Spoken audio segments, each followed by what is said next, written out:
check ulit tayo at subukan natin kung kahit sanay kayo sa shortcut texting ay hindi nyo pa rin nakakalimutan ang tamang spelling ng mga word. May pwede po tumulong sa inyo at yan ang predictive texting na isa sa mga feature ng ating mga cellphone. Nandito mga estudyante ng St. Jerome School of Novaliches para patunayan yan.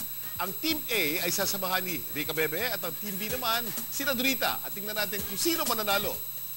Ang ating pong word for the day ay... Ang ating word for the day ay courteous. Courteous. Ayan. Spell it. Courteous. Ayan, nagsispelling na. At nauna si Dorita, team ni Dorita. At tingnan natin ang spelling ng courteous ni Dorita. C-O-U-R-T-E-O-U-S.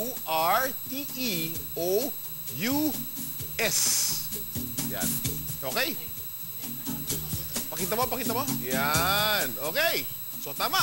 So, panalo tayo. Panalo si Dorita. Dorita, ayan.